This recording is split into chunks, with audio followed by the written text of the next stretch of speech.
Welcome to Face to Face. This is a show about change and about what's next. It's a show that wants to ask questions, peel back the layers of our average everyday experience, and go beyond scratching the surface. We interview amazing people with incredible ideas and stories who have done wild, weird, and wonderful things. Remember that imagination shared creates collaboration, and collaboration creates community, and community inspires social change. I'm David Peck, and this is Face to Face.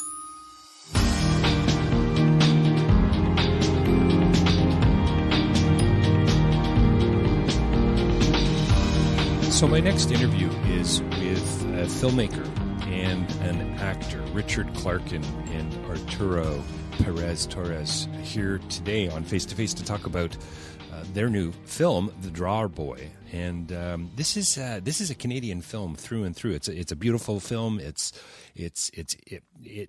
relational. It's a film based on a play, actually, a fascinating history. Goes all the way back to a group of actors working in the 1970s, moving into Ontario and wanting to tell new stories that introduced us to a variety of things. And so we talk about things like collaboration and collective creation. How beautiful is that? And this difference between documentary and fiction, and we get into things about existentialism and about love and loyalty and friendship. This is about memory and identity, and you know, ultimately, this film, The Drawer Boy, is really it really is a love story. We touch on things like PTSD and trauma and how this can have an impact on who we are and how we behave. So stay tuned for Arturo Perez Torres and Richard Clarkin, actor in The Drawer Boy, a fascinating film. You're going to want to see it, and hopefully you're going to listen to the interview and step into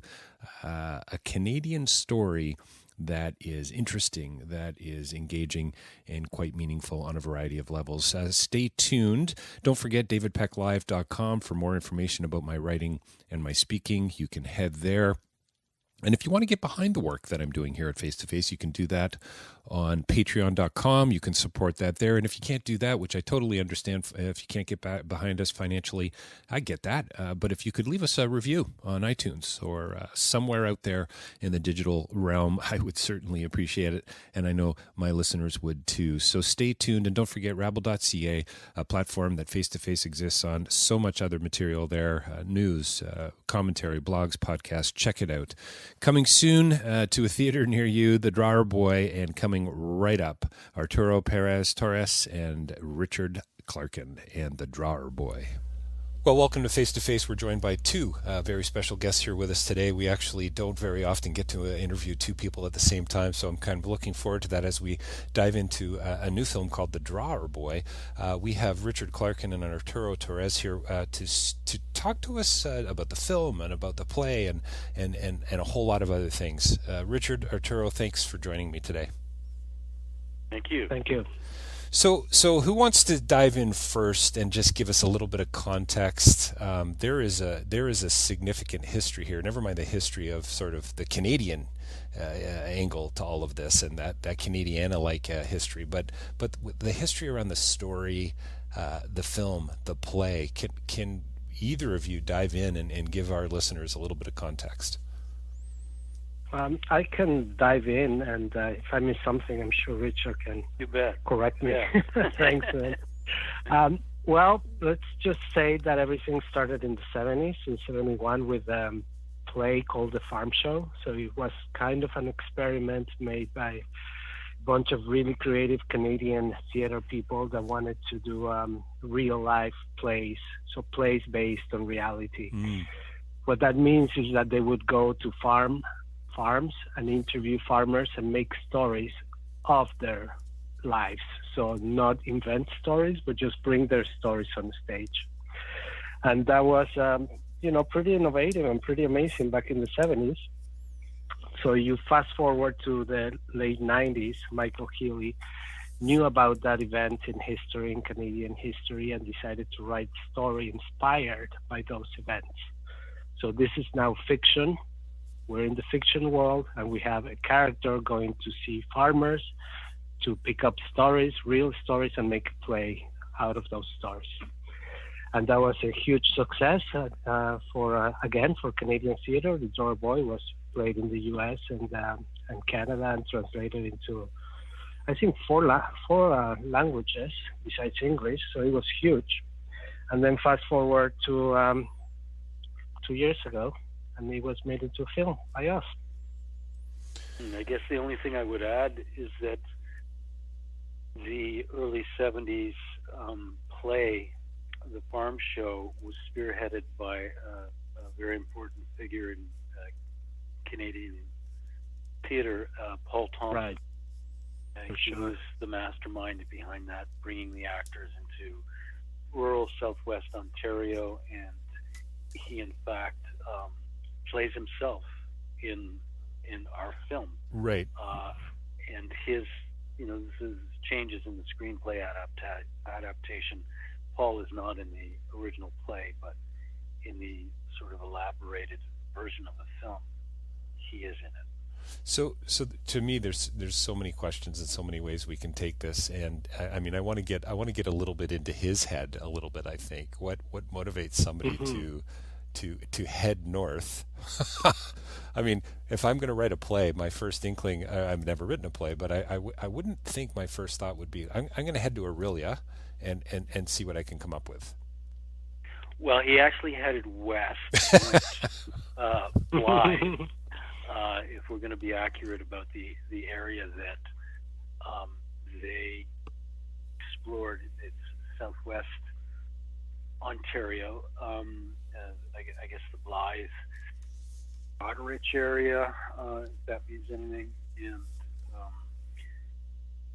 Paul was schooled in Europe. He spent time in France working with people there who were pushing the envelope in terms of theater making, and there was a conventional way of author-based playmaking in Canada, where you did a Shakespeare, you did Shaw, you did right. Arthur Miller, and he wanted to devise original theater, and he wanted it to be largely sourced, mined, and created by the actors doing real research and sculpted by him. And it's collective creation is what it became known as. And Paul did a number of these kinds of plays in the 70s, and they broke the mold in the way audiences experience theater. So there's this idea of collective creation, great phrase by the way, and I'm certainly not familiar with it, but as a sort of a lover of film, I'm always kind of marvel and am blown away at the collaborative nature of filmmaking, and how many voices do fall under the umbrella, I guess, of a director, Arturo, of a writer, and so on. I mean, can you talk a little bit about that collaborative edge? I mean, maybe with respect to the Drawer Boy, but just maybe in how you tell stories. Sure. Yeah. I mean, what drew me to the Drawer Boy, again, is the history, right? What Richard and I've been talking about, especially the origin. That to me, it was basically documentary and theater getting together and having a child. Right? It has a lot of documentary elements. So I come from a documentary background. This is my first fiction film. I've been making documentaries for 12 years now, or a bit longer than that. So my approach, my attraction to the play and to making a film about the Drawer Boy was that I wanted to make it into a film because I related to the subject as a documentary filmmaking. As far as collaborating with other people, it was to me super interesting to collaborate with actors for the first time. I'm used to collaborating with film camera people and right. the DP, smaller crews. So it was pretty much a learning experience to collaborate with a fiction DP, a director of photography, with a writer, and mainly with the actors and even with extras and all that. It was incredible. Richard, I by the way, guys, I just want to say congratulations too on the film. I thoroughly enjoyed it. Thank you. It's marvelous. It's can I say it's minimalist? Is that a fair take? But what I loved about it was the comedic tone with really thoughtful and serious implications. Is that a fair assessment? Charming film, charming story too, by the way. And Richard, you've got some. I mean, have you ever thought of going on a stand-up tour, Richard? I have not. I have not. But I think that's an interesting and absolutely fair take on the movie, in that it achieves this charming balance of humor and depth. You could watch the first half of the movie and then kind of be shocked at where it moves to in the second half, right, based on what you see in the first half, because first half contains a sort of lightness of tone and establishing of characters and a bit of an absurd trio of personalities thrown together, which really deepens in the second half of the movie and moves towards tones that you would not have expected.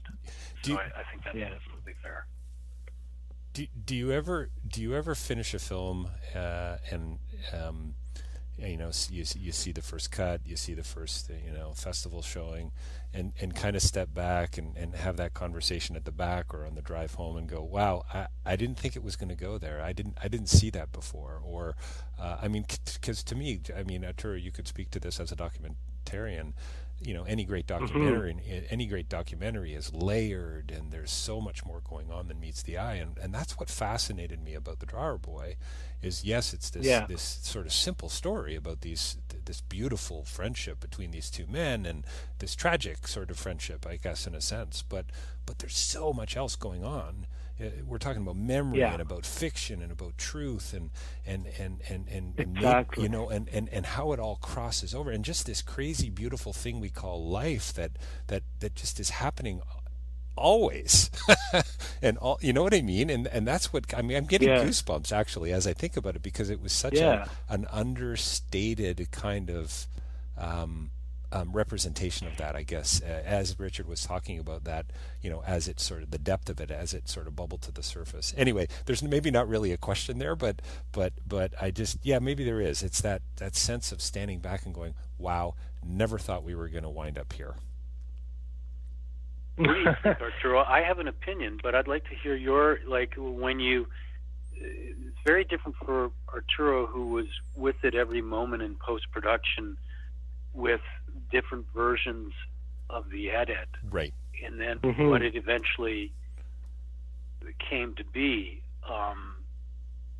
But maybe I'd be curious to hear, Arturo, based on what you were observing in our days on set, and what you sat down and you saw the material, whether your expectations were met or whether there was surprise or how that was for you.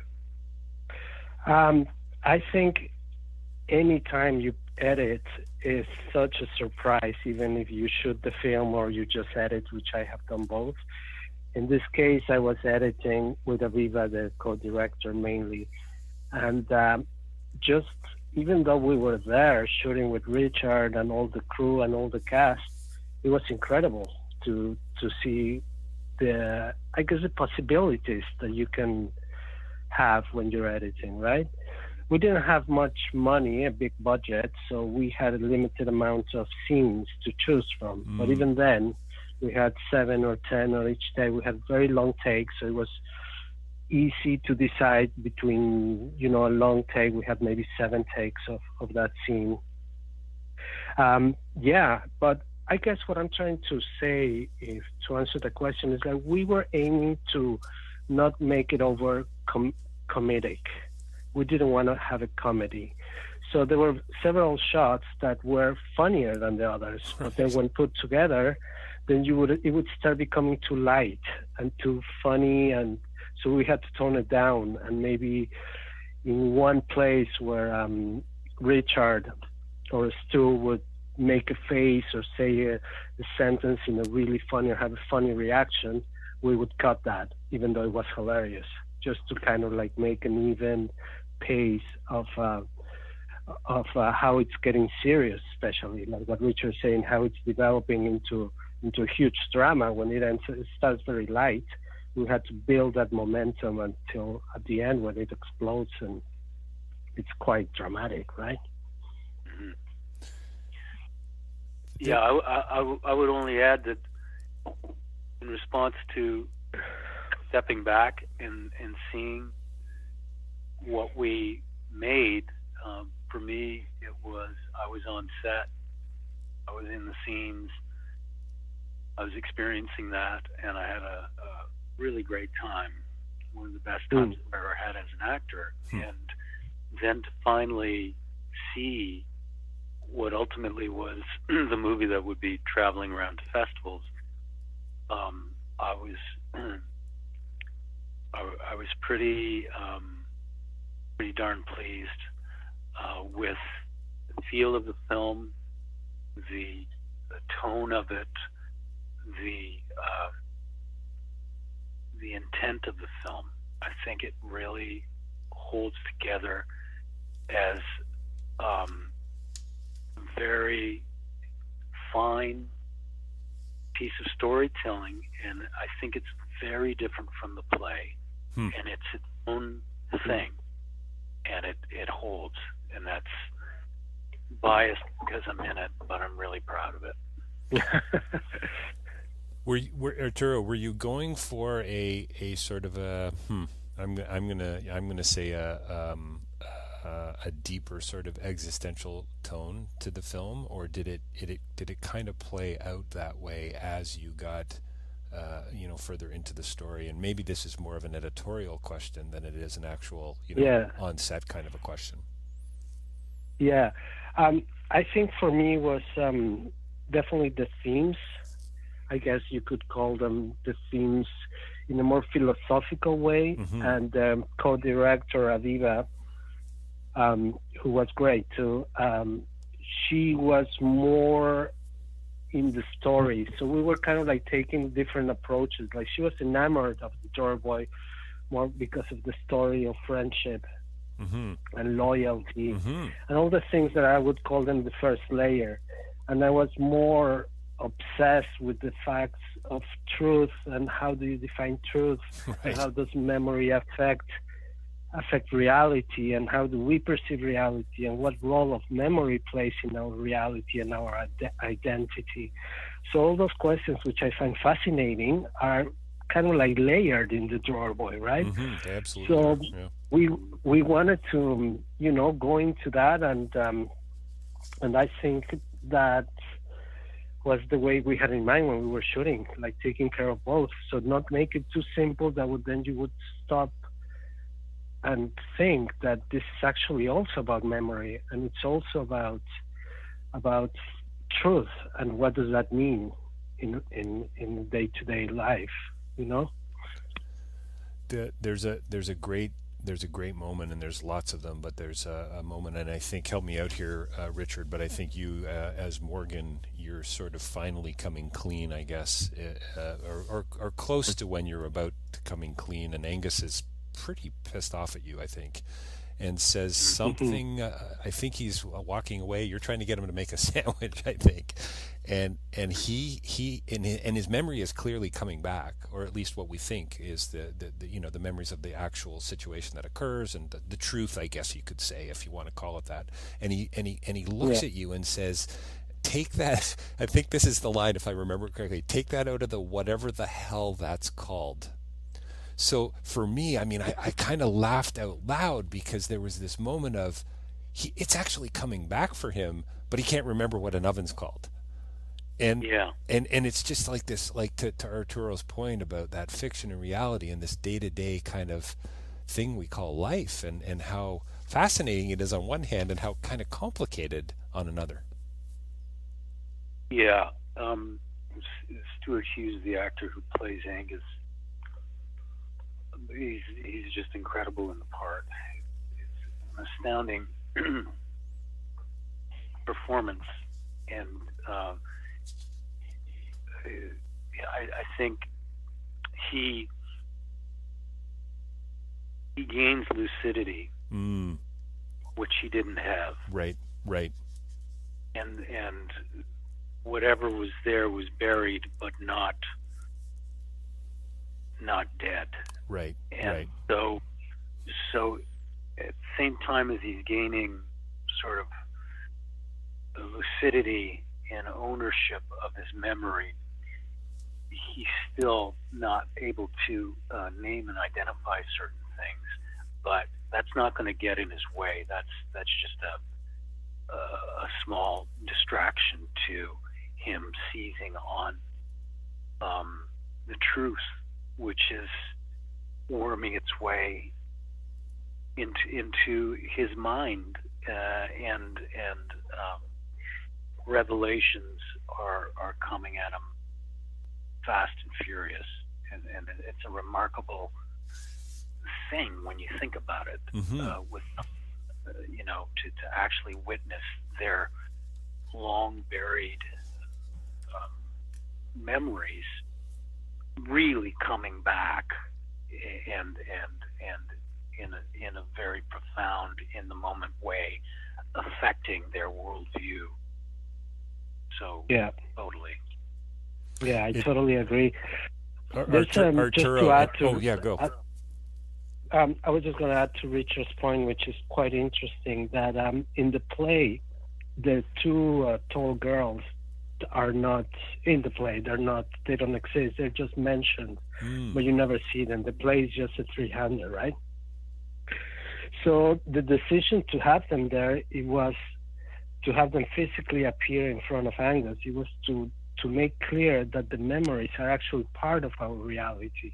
Right. So when he's listening to the story, they are showing up in front of him because he saw them at some point, and they're in his memory. So for him, they're real. And then it gets into really complicated points because he also sees the bride, which never happened, but therefore for him they're real, right? So he also sees them when he has this vision, or when he's listening to the story, right?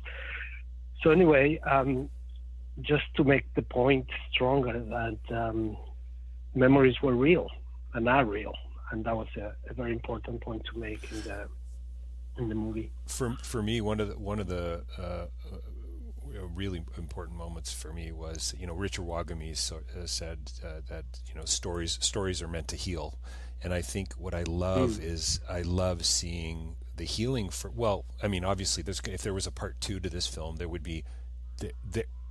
be more healing, hopefully coming, down the road, coming a little later, if that makes sense as well, right? There's more conversations these guys are going to be having. There's more revelations. Do you know what I mean?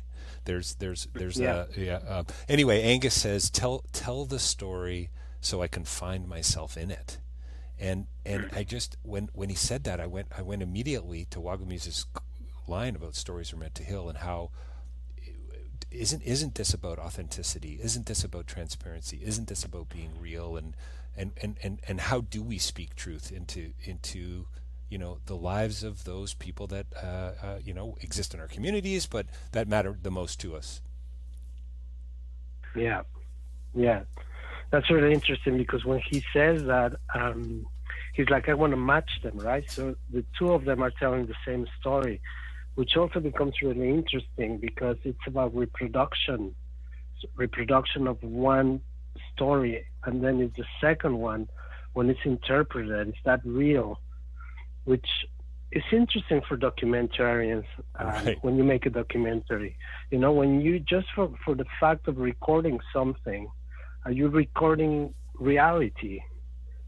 maybe not, because he has a point of view where you pointed the camera to, whatever, right? Maybe you have an agenda, you got it in a way that is not real. And I think that's really interesting. Are you actually even getting the truth? Is this even the real story, right? As a documentarian. Exactly.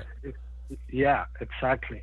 So I find very interesting that in that scene that you're mentioning, he demands, I want to hear it so I can find it, tell the story so I can find myself. You both tell it at the same time, and they kind of struggle a bit, and then they do it, which is the climax. It's a beautiful written scene, and it's one of my favorite parts of the movie, right?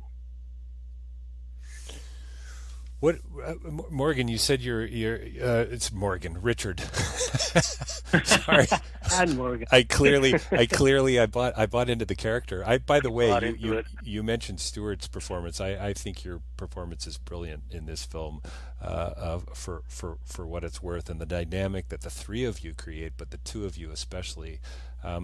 What do you learn about? Do you learn anything about yourself? I so want to ask you, is Morgan really a loving and loyal friend, even though he's maintained this this gargantuan lie for so many years? You know what I mean? There's so, as I said earlier, there's so many conversations that are still to come between these two friends. Well, he says, I think he is a very loving, loyal friend, and he had his reasons for the fabrication, which he explains to Angus, and Angus was disconsolate, and when he told him a version of the story that wasn't real, it comforted Angus, and it went from there. And without giving it away, Morgan explains his reasons for lying. But I think the movie is, I think it's more than a friendship. I think the movie is a love story on an important level, because they were boyhood friends. They were friends as young men. They forged a deeper friendship after they met the two young women in England during the war, and love was something they both felt was going to be part of their story, these women. And so that didn't happen, and as monumentally devastating as that was, I think Morgan did the next best thing he could, right, which was to channel his care and compassion through large feelings of guilt to caring for his friend who he bears a large responsibility for his condition, and I think it's a love story in many ways. Is there an element? I mean, I think on the surface it's certainly there, but can you talk to me a little bit about PTSD and just trauma? Did you guys have any conversations around that, or was that kind of just lurking in the background? It seemed to be pretty present to me. Yeah, we never did, and quite frankly, it never occurred to me as a sort of galvanizing thing. I think Morgan wouldn't even know how to identify that, but you do clearly hear him talk about the awfulness of experiencing war and how they just wanted to survive by avoiding as much of the calamity and the bombs as possible. Right. So they were in the thick of what we now know would be identified as PTSD, and but it wasn't anything we talked about because I really don't know that it would have informed any of the choices we made as actors from scene to scene. Well, I think it's a really interesting comment that you make, that Morgan's character probably wouldn't have known how to name it. I've been doing some research into, I've done a lot of work in Cambodia over the years as a development guy, and there's no actual English translation for post-traumatic stress disorder, or even Khmer translation for post-traumatic stress disorder. And I remember speaking to a genocide scholar at Rutgers, and I made some sort of comparison, and he kind of got annoyed with me, and he said, "Well, hang on a minute here. You're kind of imposing, this idea." And anyway, as it turns out, there's another word, that's close, but not representative, and yet these guys were still suffering from something akin to it, right? Some sort of, traumatic events of one kind or another. Yeah. Well, that's the history of humankind. Right. Is, exactly. Warfare, and the whatever name we give it right now had to exist for any combatants in war, no matter how far back you go, because it's a brutal, inhumane experience. Made me reflect a little bit on the work of you remember Awakenings, Oliver Sacks, and yes. There's I think it's you who says to Miles, because Miles is trying to come to terms with, I guess, Angus's loss of memory and the fact that he's got to introduce himself every time he sees him again. But you say he only knows right now. And I know that, Oliver Sacks, I mean, when he was as a doctor, he was dealing with people who only, their memory stopped at a certain point. They were tail gunners in an airplane, or they were, in a bombing raid or whatever, and their memory stopped on that day. Right? And it just and so you just raises questions about, is this a defense mechanism for Angus, right? And for many others, as you say, it's a global problem.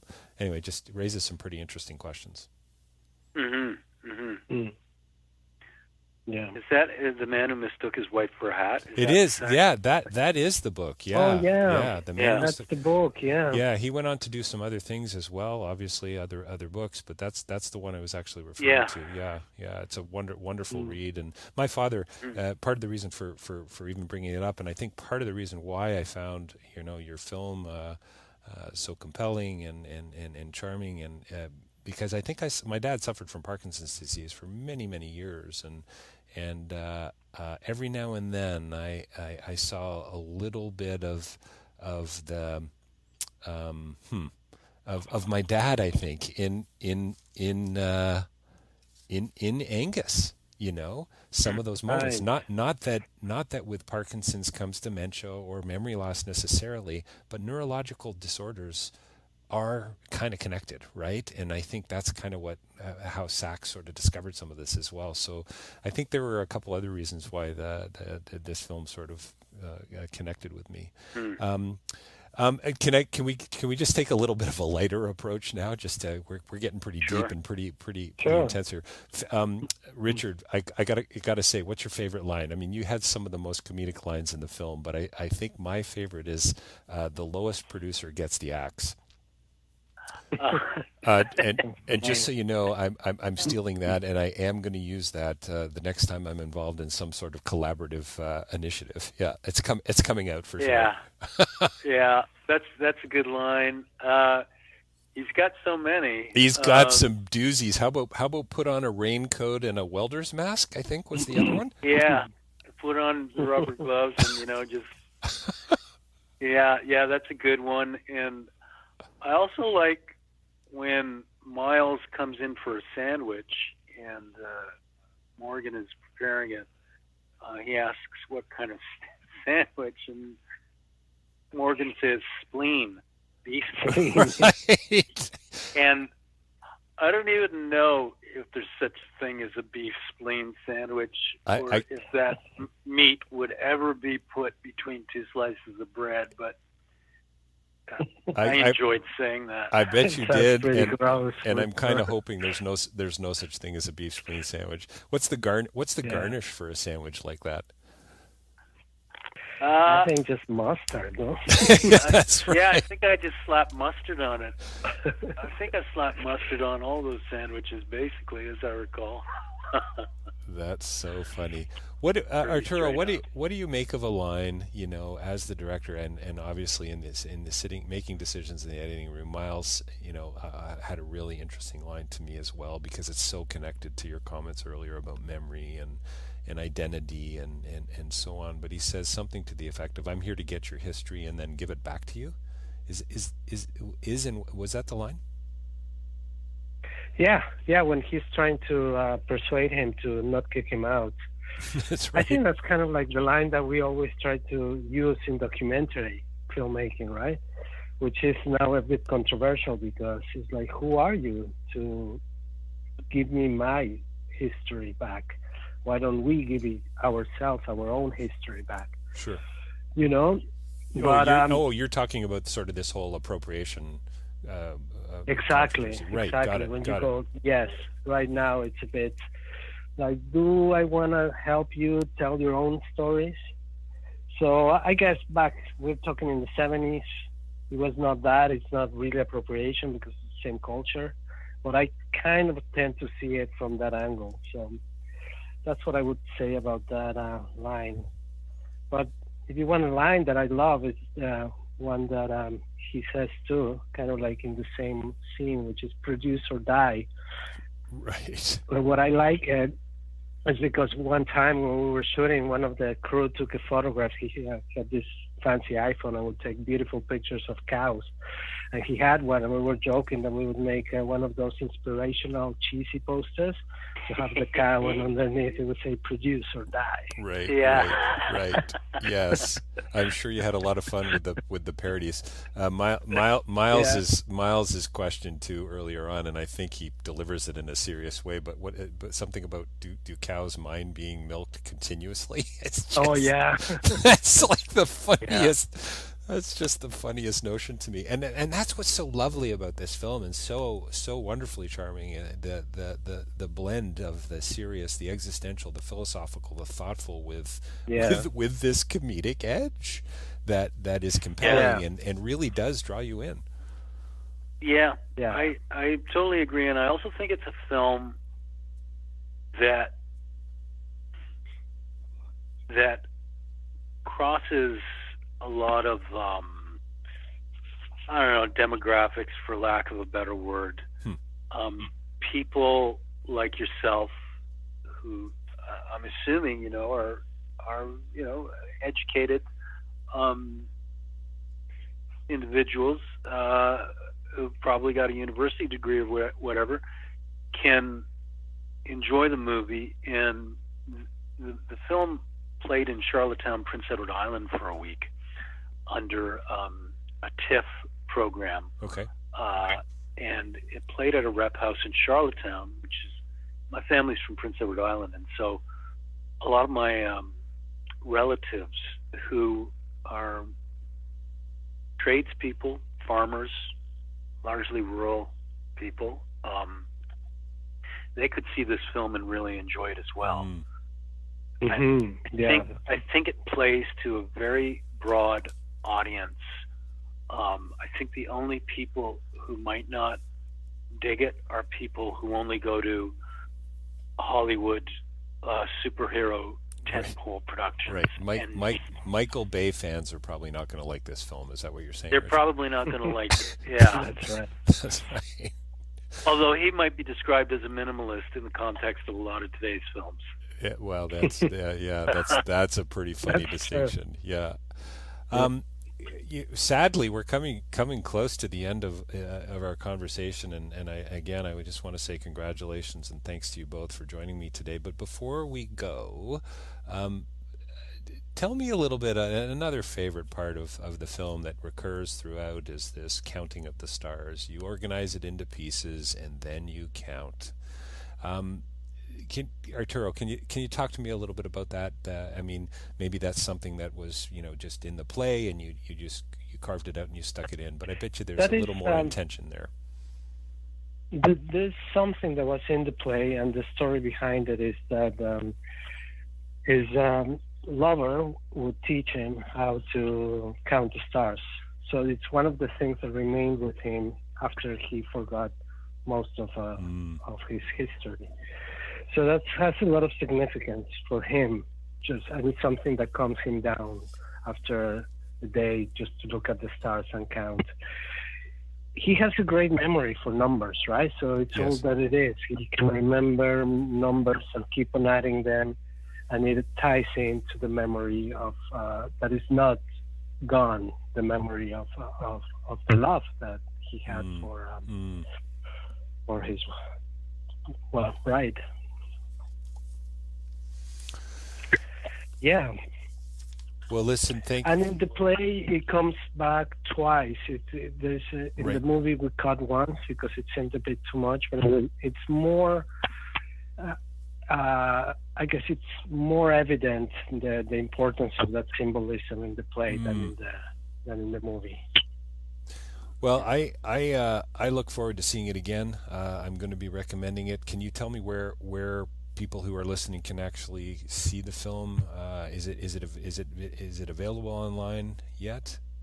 Yes, it is. It's on Highball TV. Okay. It's a streaming, kind of like Netflix, but it specializes more in festival films and art films. Okay. It's highball.tv, and it's there. Everybody can see it now. Excellent. Well, thanks to you both again for joining me today, and again, what a layered film, what a beautiful film about, really, I mean, on the surface, it's about love, it's about loyalty, it's about friendship, but it's about so much more than that, and wonderful performances too. Been talking to Richard Clarkin and Arturo Torres today about their most recent film, The Drawer Boy. Thanks again to you both. Thank you. Thanks.